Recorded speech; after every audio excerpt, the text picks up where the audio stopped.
നമ്മുടെ ഇന്നത്തെ വീഡിയോ തുടങ്ങുന്നത് നമ്മുടെ സൈക്കിൾ മച്ചാൻ്റെ ചാനൽ കാണിച്ചുകൊണ്ടാണ്. ഇദ്ദേഹത്തിൻ്റെ വീഡിയോസ് എല്ലാം അടിപൊളിയാണ്. സാധാരണ കേസിൽ നമ്മുടെ യൂട്യൂബ് ചെയ്യുന്ന ആൾക്കാരെല്ലാവരും നല്ല വീഡിയോസാണ് ഇടുന്നത്. പക്ഷേ ഇവരുടെ റീച്ച് ചെയ്യാത്തതിൻ്റെ പ്രധാനപ്പെട്ട കാര്യം ഇവരുടെ തംബ്നെയിലാണ് എന്ന് വിശ്വസിക്കുന്ന ആളാട്ടോ ഞാൻ.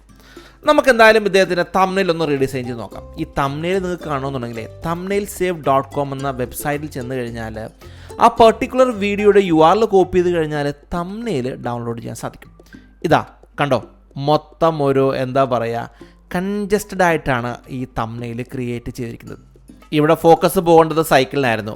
പക്ഷേ നോക്കിയേ, ചീപ്പസ്റ്റ് ഹൈബ്രിഡ് 12,500 രൂപയ്ക്ക് ഒരു അടിപൊളി സൈക്കിള് എന്നൊക്കെയാണ് ഇദ്ദേഹം എഴുതിയിരിക്കുന്നത്. ഒരു കാര്യം ശ്രദ്ധിക്കേണ്ടത്, സൈക്കിൾ വീഡിയോ കാണാൻ വരുന്നവൻ്റെ ഏറ്റവും വലിയ താല്പര്യം സൈക്കിൾ കാണലായിരിക്കും. എന്തായാലും നമുക്കിതൊന്ന് മാറ്റി ഡിസൈൻ ചെയ്ത് നമ്മളുടേതായ രൂപത്തിൽ എങ്ങനെ ചെയ്യാമെന്ന് നോക്കാം. അതിനായിട്ട് ഞാനൊരു 1-2 സ്ക്രീൻഷോട്ടൊക്കെ എടുത്തിട്ടുണ്ട്. ഫോട്ടോഷോപ്പിലാണ് സാധാരണ കേസിൽ ഞാൻ ചെയ്യുന്നത്. 1280x720 അതാണ് സൈസ്. നമുക്ക് ആദ്യം ഒരു ഇമേജ് ഇതിലേക്ക് മാറ്റിവെക്കാം. നോക്കിയേ, സത്യം പറഞ്ഞാൽ ഇത്രയും മതി. ആളുകൾക്ക് ഏറ്റവും താല്പര്യമുണ്ടാകുന്നത് ഈ ഒരു ഇമേജ് കണ്ടിട്ട് ക്ലിക്ക് ചെയ്യാനായിരിക്കും. എന്നിരുന്നാൽ പോലും കുറച്ച് അലങ്കാര പണികൾ നമുക്കിവിടെ ചെയ്തേക്കാം. ഞാൻ എഴുതുകയാണ് ഒരു പൊളി സൈക്കിൾ എന്ന് ഞാനിവിടെ മലയാളത്തിൽ എഴുതി. ഇമേജും ടെക്സ്റ്റും ഉപയോഗിക്കുന്ന സുഹൃത്തുക്കളാണെന്നുണ്ടെങ്കിൽ എപ്പോഴും ശ്രദ്ധിക്കേണ്ട പ്രധാനപ്പെട്ട കാര്യം, ഒരിക്കലും ഇമേജിനെ ഡിസ്റ്റർബ് ചെയ്യുന്ന രൂപത്തിൽ ടെക്സ്റ്റ് വെക്കാതിരിക്കുക എന്നുള്ളതാണ്. പൊളി സൈക്കിൾ എന്ന് ഞാൻ മൂലക്ക് മാറ്റി വെച്ചിട്ട് അങ്ങോട്ടും ഇങ്ങോട്ടും ഒന്ന് ചെറുതാക്കി വലുതാക്കി കൊടുക്കാം കേട്ടോ. ഇനി ആ കോർണറിലായിട്ട് ഒരു റെഡ് കളറും ഫില്ല് ചെയ്തിട്ട് ഈ ടെക്സ്റ്റിനെ അതിന് ഓവർലേ ആയിട്ട് ഞാൻ വെക്കുകയാണ് ചെയ്തത്. ഇനി നമുക്കൊരു ആരോ വേണം. ആരോ ഇങ്ങനത്തെ ഇമേജുകൾ ഡൗൺലോഡ് ചെയ്യാനായിട്ട് നിങ്ങൾക്ക് freepik.com എന്ന വെബ്സൈറ്റ് ഉപയോഗിക്കാവുന്നതാണ്. നോക്കിയേ, സൈക്കിളിൽ നിന്നിട്ട് ഒരു ആരോയും കൊടുത്തു. കണ്ടോ, ഇത്രേ ആവശ്യമുള്ളൂ. വളരെ സിമ്പിളായിട്ടുള്ള ഡിസൈനിങ് ആണ്, അപ്പീലിംഗ് ആണ്, നമുക്ക് പ്രസൻറ്റ് ചെയ്യാനൊക്കെ വളരെ ഈസി ആയിട്ട് സാധിക്കും. ഇപ്പോൾ നോക്കിയേ, സൈക്കിളിനാണ് ഏറ്റവും കൂടുതൽ ഇമ്പോർട്ടൻസ് ഉള്ളത്. ഇതെന്താണ് എന്ന ആൾക്കാർ ക്ലിക്ക് ചെയ്യാനായിട്ട് ഒരു ടൈറ്റിലും കൊടുത്തു എന്ന് മാത്രം. വീഡിയോ ചെയ്യുന്ന സുഹൃത്തുക്കൾ എപ്പോഴും വളരെ അട്രാക്റ്റ് ചെയ്യുന്ന രൂപത്തിലുള്ള തംബ്നെയിലുകളും പ്രസൻറ്റ് ചെയ്യാൻ പറ്റുമ്പോൾ ആളുകൾക്ക് ഇഷ്ടമാകുന്ന രൂപത്തിലുള്ള തംബ്നെയിലുകളും ചെയ്യുക കേട്ടോ. ഓട്ടോമാറ്റിക്കലി വ്യൂവേഴ്സും വരും, നമുക്കൊരു വാല്യൂ ഉണ്ടാകുകയും ചെയ്യും. ഈ വരുന്ന ആള് നമ്മുടെ പ്രിയ സുഹൃത്താട്ടോ, ചാരു. നമ്മുടെ നാട്ടിലെ വളരെ ഫേമസ് ആയിട്ടുള്ള ഒരു മനുഷ്യനാണ്. ഇവൻ്റെ സർവീസ് ഇപ്പോൾ എല്ലാ ആൾക്കാർക്കും കിട്ടിയേ പറ്റൂ. എന്തിനായിരിക്കും ചാരു വന്നത് എന്നുള്ള കാര്യം നിങ്ങൾക്കൊരു പക്ഷേ ഈ ഒരു ടൂൾസ് കാണുമ്പോൾ മനസ്സിലാകുന്നതാണ്. ചാരുവിനെ 1-2 ദിവസമായി ഞാൻ വിളിക്കുന്നു. ചാരു ഭയങ്കര തിരക്കിലാണ്. എല്ലാ കസ്റ്റമേഴ്സിനും ഒരേപോലെ സർവീസ് കൊടുക്കണമെന്ന് വിശ്വസിക്കുന്ന ഒരാളാണ് ചാരു. അതുമാത്രമല്ല, സാധാരണ ആൾക്കാരെ പോലെയുള്ള ഒരു വിഷനുള്ള ഒരു മനുഷ്യൻ കൂടെ ആട്ടോ ചാരു. നമ്മുടെ ദോസ്ത ചാരു. ഷാൻഷാ രാവിലെ വന്നതാ. ഷാൻഷാ പറഞ്ഞ ആകെ ബോറടിക്കടി ബാദ് ബൈ, നമുക്ക് എവിടെയെങ്കിലും ഒന്ന് പോയാലോ എന്ന് ആലോചിച്ചാണ് ഷാൻഷാ വന്നത്. ഞാൻ ഷാൻഷാ നമുക്കൊരു പണി ചെയ്യണം. നമുക്ക് നമ്മുടെ നാട്ടിലൂടെ ഒരു ചെറിയൊരു യാത്ര നടത്താം. ഞങ്ങളുടെ നാട് അതിമനോഹരമായിട്ടുള്ളൊരു സ്ഥലമാണ് കേട്ടോ. ആലപ്പുഴ ജില്ലയിൽ അരൂക്കുറ്റി എന്ന് പറഞ്ഞ ഗ്രാമം. അതിനേക്കാൾ ഉപരി എന്ത് സ്നേഹമുള്ള മനുഷ്യരാണെന്നോ ഞങ്ങളുടെ നാട്ടിലുള്ളത്. ഞങ്ങളുടെ നാട്ടിൽ വന്നാൽ മാത്രമേ ആ ഒരു സ്നേഹം നിങ്ങൾക്ക് മനസ്സിലാകുള്ളൂ കേട്ടോ. ഞാനും ഷാൻഷയും കൂടെ ഉച്ചതിരിഞ്ഞ് ചെറിയൊരു യാത്ര, ഞാൻ പറഞ്ഞില്ലേ വേറെ ഒന്നുമല്ല, അരൂക്കുറ്റിയിലേക്കാണ് പോകുന്നത്. അപ്പോൾ ക്യാമറ കയ്യിലെടുത്തു, നിങ്ങളേക്കൊന്ന് കാണിച്ചേക്കാമെന്ന് വിചാരിച്ചു. രാവിലെ തന്നെ പഞ്ചായത്തിൽ നിന്ന് കൊണ്ടുവന്ന മാസ്കാണ്. എല്ലാ ആൾക്കാർക്കും വീടുകളിൽ കയറി ഇറങ്ങി പഞ്ചായത്തിലെ ആളുകൾ മാസ്ക് വിതരണം ചെയ്യുന്നുണ്ട്. ഞങ്ങളുടെ വീട്ടിലേക്ക് 4 മാസ്ക് കിട്ടി. എന്തായാലും അത് വലിയ കാര്യമുണ്ട്. കാര്യം ഞങ്ങളുടെ പഞ്ചായത്തും അതേപോലെ തന്നെ ഇവരുടെ ഭരണാധികാരികളെല്ലാം ഈ ഒരു നിമിഷത്തിൽ കൈകോർത്ത് കൊണ്ട് തന്നെയാണ് ഈ ഒരു പ്രശ്നത്തെ അതിജീവിക്കുന്നത്. എൻ്റെ വീട്ടിൽ നിന്ന് ഓൾമോസ്റ്റ് ഒരു 1.5 കിലോമീറ്റർ ഉണ്ട് അരൂക്കുറ്റിയുടെ എന്താ പറയുക വളരെ പ്രധാനപ്പെട്ട ഒരു സ്ഥലത്തേക്ക് പോകാനായിട്ട്. അതായത് പണ്ട് ഞങ്ങളുടെ നാട് ഒരു വെള്ളത്താൽ ചുറ്റപ്പെട്ട ഒരു സ്ഥലമായിരുന്നു. മറ്റ് സ്ഥലങ്ങളിലേക്ക് പോകാനായിട്ട്, പ്രത്യേകിച്ചും എറണാകുളം പോലെയുള്ള സ്ഥലങ്ങളിലേക്ക് പോകാനായിട്ട് ബോട്ടിനെയാണ് ഞങ്ങൾ ആശ്രയിച്ചിരുന്നത്. പിന്നെ അതിനുശേഷം പാലം വന്നു കേട്ടോ. പാലം വന്നപ്പോൾ ഞങ്ങൾക്കിപ്പോൾ 10-15 മിനിറ്റ് കൊണ്ട് ഇപ്പോൾ എറണാകുളത്ത് പോകാൻ പറ്റുന്ന ഒരു സിറ്റുവേഷനായി. ഇത് അരൂക്കുറ്റിയാണ്. ഇവിടെ സത്യം പറഞ്ഞു കഴിഞ്ഞാൽ എനിക്ക് തോന്നുന്നു പുതിയൊരു പദ്ധതി വരാനായിട്ട് പോവുകയാണ്. കുറേ നാളായി ഇത് പണിതിട്ടിരിക്കുന്നത്. എന്നാണ് ഇതിൻ്റെ വരുന്നതെന്നും എനിക്ക് വ്യക്തമായിട്ട് അറിയില്ല. അത് നമ്മൾ പറയാൻ ആളല്ലല്ലോ. എന്തായാലും അത് വരുമ്പോൾ വരട്ടെ. ഇത് ഹൗസ് ബോട്ട് ടെർമിനലാണ്. ഇത് വന്നാലുണ്ടല്ലോ എൻ്റെ പൊന്നു മക്കളെ, ഞങ്ങളുടെ നാട് മെക്സിക്കോ പോലെയും അപാര സാധ്യതയായിരിക്കും. ടൂറിസം വരും, കുറേ ആളുകൾക്ക് പണി കിട്ടും, ഒന്നും പറയണ്ട, പ്രോ ലെവലായിരിക്കും. വീഡിയോ ബ്ലോഗേഴ്സൊക്കെ പിന്നെ എപ്പോഴും ഇവിടെ തന്നെ ആയിരിക്കും. ഈ കാണുന്നതാണ് മാട്. പണ്ട് ജനവാസമുണ്ടായിരുന്നു. നമുക്കൊരു ദിവസം അവിടെ ഒന്ന് പോകണം കേട്ടോ. എന്തൊക്കെയാണ് കാര്യങ്ങളെന്ന കാര്യം ഞാൻ കാണിച്ചു തരാം. അപ്പോൾ അതിമനോഹരമായിട്ടുള്ള ഒരു കായൽ, ഇനിയും ഒരുപാട് സ്ഥലങ്ങളൊക്കെ ഉണ്ട് കേട്ടോ ഞങ്ങളുടെ നാട്ടിൽ കാണിക്കാനായിട്ട്.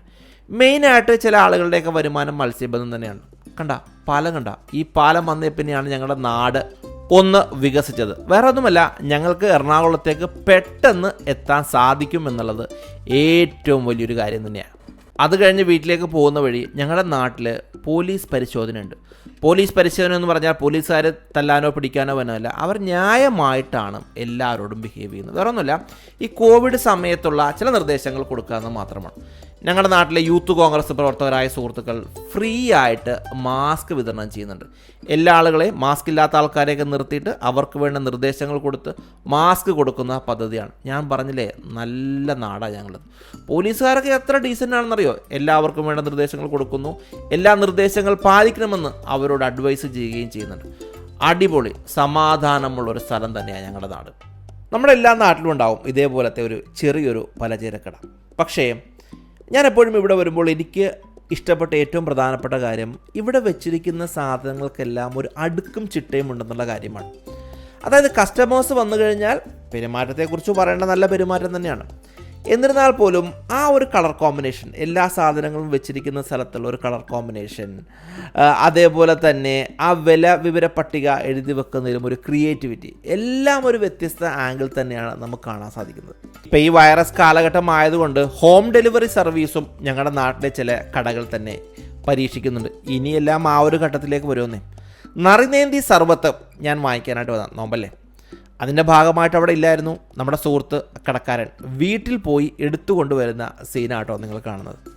ഈ നറുനേന്തി സർവത്തിലെ സത്യം പറഞ്ഞപ്പോൾ ഈ നോമ്പായത് കാരണം ഈ നാരങ്ങ വെള്ളമൊക്കെ കലക്കാനായിട്ട് ഉപയോഗിക്കുന്ന ഒരു സാധനം, ഇത് വാങ്ങിക്കാനായിട്ടാണ് ഞാനിവിടെ വന്നത്. കടയിൽ പോയിട്ട് വന്നപ്പോൾ കണ്ട കാഴ്ചയാട്ടോ ഇത്. ഞാൻ എപ്പോഴും ഇയാളോട് പറഞ്ഞിട്ടോ, മാസത്തിൽ 1-2 തവണയൊക്കെ ഈ സാധനം പുറത്തെടുത്തിട്ട് ഇതേപോലെ തട്ടുകയും തുടക്കുകയും ചെയ്താൽ മതി.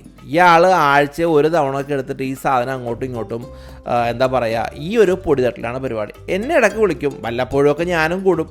നമുക്കെപ്പോഴും ഇതിൻ്റെ പുറകെ ഇരിക്കാനൊന്നും പറ്റില്ല, നമുക്ക് 100 കൂട്ടം പരിപാടിയും കാര്യങ്ങളുണ്ട്. പക്ഷെ ഉമ്മ സഹായിക്കൂട്ടോ, അതുകൊണ്ട് ചെയ്യുകയും ചെയ്യും. ഈ ട്രോഫികളെല്ലാം നമുക്ക് പല പല സമയത്തായിട്ട് കിട്ടിയതായിരിക്കും എന്നാണ് നിങ്ങൾ വിചാരിക്കുന്നത്. ഇതൊക്കെ എനിക്ക് കിട്ടിയ ട്രോഫി ആട്ടോ. പക്ഷേ ഈ കാണുന്ന ട്രോഫിയൊന്നും എനിക്ക് കിട്ടിയതല്ല. ഞാൻ പണ്ട് വർക്ക് ചെയ്തൊരു കമ്പനിയിൽ അവിടുത്തെ ഇവൻ്റ് കാര്യങ്ങളൊക്കെ നോക്കിയിരുന്ന ഞാനാണ്. ആ സമയത്ത് ഈ മീറ്റിംഗ്, അച്ചീവേഴ്സ് മീറ്റിംഗ് ഒക്കെ വരുന്ന സമയത്ത് ട്രോഫി മേടിക്കാനായിട്ട് എന്നെ വിടും. ഞാൻ അവിടെ ചെന്നാലും ഒരു നല്ലൊരു ബന്ധം സ്ഥാപിക്കുന്നൊരു മനുഷ്യനാണ്. ആ ട്രോഫി തന്ന ആളുമായിട്ട് ഞാൻ നല്ല ബന്ധത്തിലായി. അയാൾ പറഞ്ഞു, നീ ഒരു പണി ചെയ്യും, 10 ഓർഡർ ചെയ്ത് കഴിഞ്ഞാൽ 11 അയാൾ തരും, ഒരെണ്ണം നീ കൊണ്ടുപോയിക്കോ എന്ന് പറയും, വീട്ടിൽ കൊണ്ടുപോയി വെച്ചോ. ഞാനത് പയ്യ ബാഗിലിട്ടുണ്ട് വീട്ടിലേക്ക് പോരുകയും ചെയ്യും. കൊണ്ടുപോയി ഷോക്കേസിൽ വെക്കും. വരുന്ന ആളുകൾ നോക്കുമ്പോൾ ഷോക്കേസിൽ നിറയെ ട്രോഫിയാണ്. ഇത് എവിടെ നിന്ന് കിട്ടി? ഞാൻ പറയും, എനിക്ക് ഓഫീസിൽ നിന്ന് കിട്ടിയാണ്. ഞാൻ എന്നൊന്നും പറയുന്നില്ല, ഞാൻ യാഥാർത്ഥ്യം തന്നെയാണ് പറയുന്നത്. എന്തിന് കിട്ടിയെന്ന് ആരും ചോദിക്കാത്ത കാരണം വിശദീകരിക്കാനായിട്ട് ഞാനായിട്ട് നിന്നില്ല. ഇത് വല്ലപ്പോഴൊക്കെ എടുത്ത് ഇങ്ങനെ പൊടി തട്ടി വെക്കും. കാര്യം ആളുകൾ ഡെയിലി വരുന്നുണ്ടല്ലോ, എവിടെ നിന്ന് കിട്ടിയെന്ന് ചോദിക്കുമ്പോൾ പറയാനാണ്. അത് കഴിഞ്ഞ് പാത്തു പേപ്പാപ്പിക്കിന് വരക്കാനായിട്ട് പറയാം. ഈ കാർട്ടൂൺ കണ്ടുള്ള സാധനങ്ങളൊക്കെ ഇടുന്ന ഇത് സത്യം പറഞ്ഞാൽ എനിക്കിതൊന്നും വരക്കാനും പിടിക്കാനൊന്നും അറിയില്ല. അതൊക്കെ ചെയ്യുന്നത് പാത്തുവിൻ്റെ ഉമ്മയാണ്. പാത്തുവിൻ്റെ ഉമ്മയ്ക്ക് ചെറുതായിട്ടൊക്കെ വരക്കാനൊക്കെ അറിയാം, അതുകൊണ്ട് തന്നെ ഇങ്ങനെ കാണിച്ചു കൊടുക്കും. പക്ഷേ ഇന്ന് വരച്ച പേപ്പാപ്പിക്ക് എനിക്ക് തോന്നുന്നു കൊറോണ പിടിച്ച പോലെ ഇരിക്കണത്, വയറൊക്കെ തള്ളി ഏതാണ്ട് ക്ഷീണം വന്ന പോലത്തെ ഒരു പേപ്പാപ്പിക്കാണ്. ഇപ്പോൾ എന്തോ ബട്ടർഫ്ലൈസ് വരയ്ക്കാണ്. പാത്തുവിന് ഞങ്ങൾ എന്താ ചെയ്യണമെന്നറിയോ, മൊബൈൽ കണ്ടിരിക്കുക. ഞങ്ങൾ പറയും, പാത്തു ഇപ്പോൾ തന്നെ മുടി വെട്ടുട്ടാ, പോയി മൊബൈൽ ഓഫ് ആയിക്കൊള്ളാൻ പറയും. പാത്തു മൊബൈലൊക്കെ ഓഫാക്കിയിട്ട് പിന്നെ ഒരു ബുക്കുമായിട്ട് വരക്കാനായിട്ടിരിക്കും. എന്ത് ചെയ്യാനെന്നേ, പിള്ളേരൊക്കെ ഇനി അതൊക്കെ കാണും. നമ്മൾ കാണണ്ടെന്ന് പറഞ്ഞാലും പിള്ളേർ ഒരു പരിധിവരെയൊക്കെ കാണും. പക്ഷേ കൺട്രോൾ ചെയ്യണം കേട്ടോ, അല്ലെങ്കിൽ നമുക്ക് ലാസ്റ്റ് ഇത് പണിയായിട്ട് മാറുകയും ചെയ്യും. അത് കഴിഞ്ഞ് ഞാനും പാത്തും കൂടെ ഒരു ആമസോൺ പ്രൈമിൽ ഒരു കാർട്ടൂൺ സിനിമ കണ്ടേക്കാമെന്ന് വിചാരിച്ചു.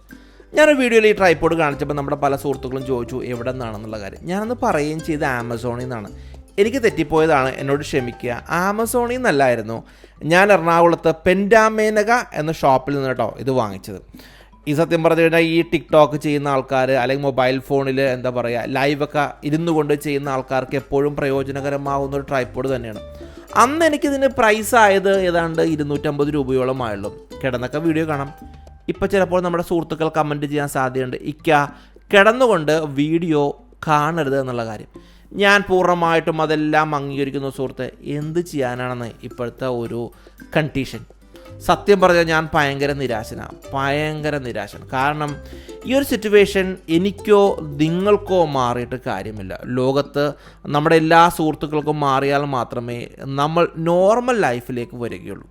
ഒന്ന് ആലോചിച്ച് നോക്കിയേ, ഡെയിലി ജോലിക്ക് പോയിട്ട് കഴിയുന്ന എന്തോരം കുടുംബങ്ങളുണ്ട്, അവരുടെ എല്ലാം അവസ്ഥ. ഇതൊക്കെ കാണുമ്പോഴാണ് നമുക്ക് ഭയങ്കര ഒരു സങ്കടം തോന്നുന്നത്. എന്തായാലും ഇതെല്ലാം മാറട്ടെ എന്ന് നമുക്ക് പ്രാർത്ഥിക്കാം, അല്ലേ?